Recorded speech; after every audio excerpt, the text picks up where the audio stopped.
నేను ఎప్పుడూ మర్చిపోలేను. ఇప్పటికి 35 ఏళ్ళు అయింది. మళ్ళీ ఎలక్షన్కి వస్తున్నాం. నేను ఎప్పుడూ చెప్పాను, నాకు కుప్పం నా సొంత గ్రామం లాంటిది, నా సొంత కుటుంబం లాంటిది. అందులో గుడిపల్లి ఎప్పుడు కూడా దీనికి గుండెకాయ లాంటిది. ఒకప్పుడు 90%, 95% ఓట్లన్నీ మనకే పడేటివి. ఇప్పుడు కూడా నాకు ఏమాత్రం అనుమానం లేదు, రేపు జరిగే ఎన్నికల్లో 1,00,000 ఓట్ల మెజారిటీ లక్ష్యంగా మనం ముందుకు పోతున్నాం. ఆ 1,00,000 ఓట్ల మెజారిటీ రావాలంటే గుండెకాయ లాంటి గుడిపల్లిలో మొత్తం ఓట్లు మనకే పడాలి. ఈరోజు నేను వచ్చింది నేనేదో ముఖ్యమంత్రి కావడానికి కాదు, మళ్ళీ కుప్పం ఎమ్మెల్యే అనిపించుకోవడానికి కాదు. ఒకటే నేను మిమ్మల్ని అందరినీ కోరుతున్నా, 5 సంవత్సరాల పరిపాలన మీరు చూశారు, తెలుగుదేశం పార్టీ పాలన మీరు చూశారు. నాలాంటి వాడికి మాజీ ముఖ్యమంత్రిని రాష్ట్రంలో అందరికంటే ఎక్కువ సమయం నేనే ముఖ్యమంత్రి మీ అందరి దయ వల్ల. కుప్పం గర్వపడే విధంగా మీరు నన్ను ఎంపిక చేసుకున్నారు. సమైక్య ఆంధ్రప్రదేశ్ నాదే రికార్డు. మళ్ళీ ఇప్పుడు కూడా అపోజిషన్ లీడర్గా ముఖ్యమంత్రిగా ఇక్కడ కూడా నవ్య ఆంధ్రప్రదేశ్ లో ఉన్నాం. కానీ ఒక్క విషయం మీరు గుర్తుపెట్టుకోండి, నాలాంటి వాడికి రక్షణ లేదంటే తమ్ముళ్ళు మీరు ఒక లెక్క అని మిమ్మల్ని అడుగుతున్నా. ఏంటి అరాచకం, ఏంటి ఈ యొక్క నియంతృత్వం, ఏంటి అహంకారం అని అడుగుతున్నా. మిమ్మల్ని ఇంత అహంకారం పనికొస్తుందా తమ్ముళ్ళు అని మిమ్మల్ని అడుగుతున్నా. దారిలో వస్తా అంటున్నారు, సార్ కుప్పంలో కూడా రౌడీజం పెరిగిపోయింది సార్, మీరే చూసుకోవాలంటున్నారు. నేను ఒకటే చెప్తున్నా, వైఎస్ఆర్ కాంగ్రెస్ పార్టీ సినిమా అయిపోయింది. 100 రోజులే. ఇప్పటికే 100 కంటే ఎక్కువ తప్పులు చేశారు. మిడిసి పడద్దండి. ఒకటే చెప్తున్నా, మీరు చేసిన అవినీతి కక్కిస్తా, అరాచకాలను అణిచివేస్తా, పిచ్చగా ఉంటే ప్రజాస్వామ్యం ఏంటో చేసి చూపిస్తారని మరొక్కసారి మీ అందరికీ హామీ ఇస్తున్నా. ఇక్కడే మా పోలీస్ సోదరులు అందరూ ఉన్నారు, మీకు కూడా నేనే దిక్కు గుర్తుపెట్టుకోవాలి. మీరు కూడా 5 ఏళ్ళు అయింది, మీకు కూడా ఏమీ చేయలేవాలి. మీ దగ్గర తప్పుల పనులు తప్ప అవరా కదా తమ్ముళ్ళు. కానీ మీరు కూడా మనసు చంపుకొని పనిచేశారు. కానీ నేను ఒకటే అంటున్నా, మీ పిల్లలు రాష్ట్రంలో ఉండే ప్రజలకు న్యాయం జరగాలంటే పోలీసు వ్యవస్థ కూడా మారాలి కాదు, ప్రజాస్వామ్యాన్ని కాపాడడానికి మీరు ముందుకు రావాలి. రాకపోతే మిమ్మల్ని కూడా ఒకరిద్దరు ఉంటే వాళ్ళ దగ్గర కూడా ప్రజాస్వామ్య పద్ధతి ప్రకారం పని చేయించే బాధ్యత తీసుకుంటే అయిపోయింది ప్రభుత్వ పని. ఇప్పటికే ఎన్నికల కమిషన్ కూడా ఆపరేషన్లోకి వచ్చేసింది, గుర్తుపెట్టుకోండి. మీరు ఇంకా ఎన్నికల కమిషన్ కింద పనిచేస్తున్నారు తప్ప ఈ సైకో ముఖ్యమంత్రి కింద పనిచేయడం లేదు. మీరు ఆ విషయం మీరు గుర్తుపెట్టుకోవాలి. ఎందుకు నేను ఈ విషయం ఆడుతున్నానంటే, ఈ కుప్పంలో 30 సంవత్సరాలు రాకమునుపు నేను వచ్చినప్పుడు మొదటి రోజుల్లో ఆ రోజు అందరూ అనేవాళ్ళు చాలా వెనుకబడిన నియోజకవర్గం, నేను నిలబడాలంటే ఎక్కడ నిలబడేవాడిని. కానీ ఒకటే ఆలోచించా, ఒక వెనుకబడిన నియోజకవర్గం, పేదలుండే నియోజకవర్గాన్ని ఎంపిక చేసుకుని మీ జీవితాల్లో వెలుగు తేగలిగితే అదే నాకు తృప్తి అనే ఉద్దేశంతో నేను ఇక్కడికి వచ్చా. ఒక్కసారి మీరందరం మనస్సాక్షిగా ఆలోచించండి. మన ప్రభుత్వం ఉన్నప్పుడు అభివృద్ధి కార్యక్రమాలు చేశాం. మన ప్రభుత్వం పోయిన తర్వాత ఏమైనా అభివృద్ధి జరిగిందా? ఎప్పుడైనా? నేను ఒకప్పుడు అనేవాడిని,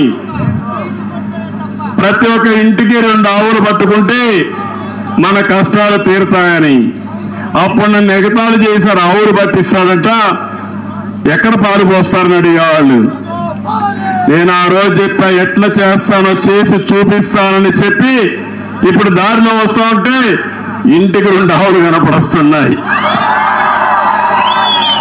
అదే దిక్కు అయింది, అవునా కాదా? మీకు ఆడబిడ్డలకు అదే దిక్కు, పిల్లల చదువుకు అదే ఆధారం, అవునా కాదా? నేను ఇప్పుడు చెప్తున్నా, ఒక 3 లక్షల లీటర్లు ఆ ప్రాంతంలో వస్తున్నాయి మన నియోజకవర్గంలో. తొందరలో మళ్ళా మనం అధికారంలోకి వస్తామని ఎవరికి ఎన్ని ఆవులు కావాలో పట్టించి 10 లక్షల లీటర్లు ఉత్పత్తి చేసే కెపాసిటీ కుప్పంలో వేస్తాం. పాడి పరిశ్రమ ఒక పరిశ్రమగా చేసి మీ జీవితాల్లో వెలుగు తీసుకొచ్చే బాధ్యత నాదని మరొకసారి మీకు తెలియజేస్తున్నా. అది ఒకటే కాదు, నేను ఒకటే మీ అందరినీ కోరుతున్నాను. ఈరోజు ఇప్పుడే దారిలో వస్తా ఉంటే చూశారు, మన వాళ్ళు కూడా చాలా బాగా చేశారు. బాబు షూరిటీ బంగారు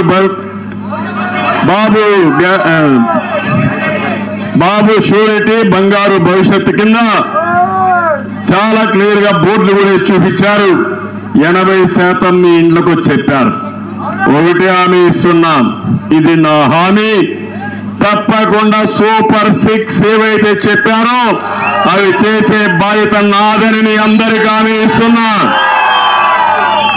నా అభివృద్ధికి ప్రధాన కారకులు మా ఆడబిడ్డలు, ప్రధాన సారథులు మీరంతా. అందుకే మీ అందరికి కూడా మహాలక్ష్మి కింద నేను చెప్పాను, ఎంతమంది పిల్లలు ఉంటే అంతమందికి 15,000 రూపాయలు ఇస్తానని చాలా స్పష్టంగా చెప్పాను. ధరలు విపరీతంగా పెరిగిపోయినాయి, అందుకే చెప్పాను. నేనే దీపం పెట్టాను, గ్యాస్ సిలిండర్లు ఇచ్చాను, మళ్ళా 3 గ్యాస్ సిలిండర్లు ఉచితంగా ఇస్తానని చాలా స్పష్టంగా మీకు హామీ ఇచ్చాను. మూడవది, ప్రతి ఒక్క ఆడబిడ్డ మీకు ఆదాయం కోసం నెలకు 15,000 రూపాయలు నేను ఉచితంగా మీ అకౌంట్లో డబ్బులు వేసే బాధ్యత తీసుకుంటా. ఎంతమంది ఉంటే అంతమందికి ఇస్తా. 2 ఉంటే 2, 3 ఉంటే 3 కూడా ఆంక్షలు లేకుండా అందరికి ఇచ్చే బాధ్యత తెలుగుదేశం పార్టీదని మా ఆడబిడ్డలకు హామీ ఇస్తున్నా. మీరు ఎక్కడన్నా బయట పోవాలంటే గౌరవంగా తిరగడం కోసం ఆర్టీసీ బస్సుల్లో ఉచిత ప్రయాణ సౌకర్యం ఏర్పాటు చేస్తా. ఇది నా గ్యారంటీ. ఇదే కాదు, ఇంకా ఏం చేయబోతానో చేసి చూపిస్తాను. 2 మా తమ్ముళ్ళు మీ అందరికి ఒకటే చెప్తున్నా, జాబ్ క్యాలెండర్ వచ్చిందా? ఉద్యోగం వచ్చిందా? భవిష్యత్తులో ఉద్యోగాలు వస్తాయా? ఏదైతే డిఎస్సి పెట్టారా? నేను అడుగుతున్నా, మన నియోజకవర్గంలో వచ్చే ఇండస్ట్రీస్ పారిపోయినాయా లేదా? అభివృద్ధి ఆగిపోయిందా లేదా? ఇక్కడ యువత బెంగళూరుకో లేకపోతే వేరే ప్రాంతాలకు పోయే పరిస్థితి వస్తా ఉంది. మంచి వాతావరణం. నేను అదే ఆలోచించాను. ఆ రోజు కాలేజీలు పెట్టాను, యూనివర్సిటీ నేనే పెట్టాను, ఇంజనీరింగ్ కాలేజ్ నేనే పెట్టాను, మెడికల్ కాలేజ్ నేనే తీసుకొచ్చాను, స్కూల్స్ అన్ని కూడా పెట్టాం. కానీ చదువుకున్న వాళ్ళకు ఉద్యోగాల కోసం ఇండస్ట్రీస్ తేవాలని ప్రణాళికలు తయారు చేసి అన్ని కూడా రాకుండా చేసిన దుర్మార్గులు ఈ వైఎస్ఆర్ కాంగ్రెస్ పార్టీ నాయకులు అని చెప్పి కూడా నేను మీకు తెలియజేస్తున్నా. అందుకే యువతకు ఒకటే హామీ ఇచ్చా, మీకు ఉద్యోగం ఇచ్చేది బాధ్యత నాది. బాబు వస్తేనే ఆ విషయం మీరు గుర్తుపెట్టుకోవాలి. అందుకనే ఉద్యోగం వచ్చే వరకు నెలకు 3,000 రూపాయలు నిరుద్యోగ భృతి ఇస్తా. నేను అప్పుడు ఇచ్చా, దాన్ని తీసేశారు. రెండోది, 20 లక్షల ఉద్యోగాలు 5 సంవత్సరాల్లో మీకు ఇచ్చే బాధ్యత నాది అని మరొకసారి మీకు అందరికీ హామీ ఇస్తున్నా. డిఎస్సీలు పెడతాం, ప్రభుత్వ ఉద్యోగులు ఇస్తాం, ఇండస్ట్రీ తెస్తాం, మళ్ళా మీకు న్యాయం చేసే బాధ్యత నాది. నేను ఒకటే చెప్తాను, 18 సంవత్సరాల నుంచి ఉండే యువత మీరు ఇంట్లో పడుకుంటే మార్పు రాదు. ఇప్పుడు నేను చూసాను, దారిలో వస్తా ఉంటే యువత అంతా కూడా ముందుకు వస్తున్నారు. 100 రోజులు నా కోసరం, మీకోసరం పనిచేయండి, మన కోసరం పనిచేయండి, మంచి రోజులు వస్తాయి. యువత చేస్తారా అని అడుగుతున్నా, రోడ్డు మీదకి వస్తారా అని అడుగుతున్నా, ప్రజల్లో మార్పు తీసుకొస్తారని అడుగుతున్నా మిమ్మల్ని. ప్రజల్లో మార్పు తీసుకురండి, మీ జీవితాల్లో వెలుగు చూపించే బాధ్యత తెలుగుదేశం పార్టీ జనసేన తీసుకుంటామని మరొకసారి హామీ ఇస్తున్నా. ఈరోజే బెంగళూరులో చూశాను. బెంగళూరు తెలుగుదేశం పార్టీ ఫోరం ఒకటి పెట్టుకున్నారు. అంతా ఐటీ చదివిన పిల్లలు పెద్ద ఎత్తున కొన్ని వేల మంది వచ్చారు.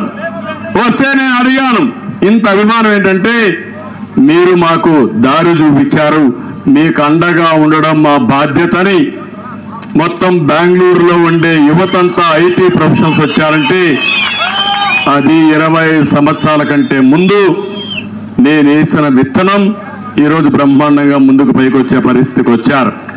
అందుకే యువతను నేను కోరేది, మీ భవిష్యత్తు మీ చేతుల్లో ఉంది. ఆ రోజు ఒక్క ఛాన్స్ అని అడిగి మీ జీవితాలను నాశనం చేసిన వ్యక్తి మళ్ళీ కానీ వస్తే ఇంక మీ పనంతా కూడా గంజాయి తిని తాగేసి, లేకుంటే లిక్కర్ తాగేసి, పిక్ పాకెట్లు కొట్టి, లేకుంటే మన దగ్గర ఉండే గ్రెనేట్లు అమ్మేసి, ఆ తర్వాత గ్రెనేట్లే కాదు భూమి ఏదైనా ఉంటే ఆ భూములు కూడా కొట్టేసి దాంట్లో వచ్చేటప్పుడు కూడా తాగేసి దేవుని భూమి అమ్మేసే పరిస్థితి వచ్చారు తమ్ముళ్ళు. ఏంటి వీళ్ళ యొక్క కండ కవరం నాకైతే అర్థం కావడం లేదు.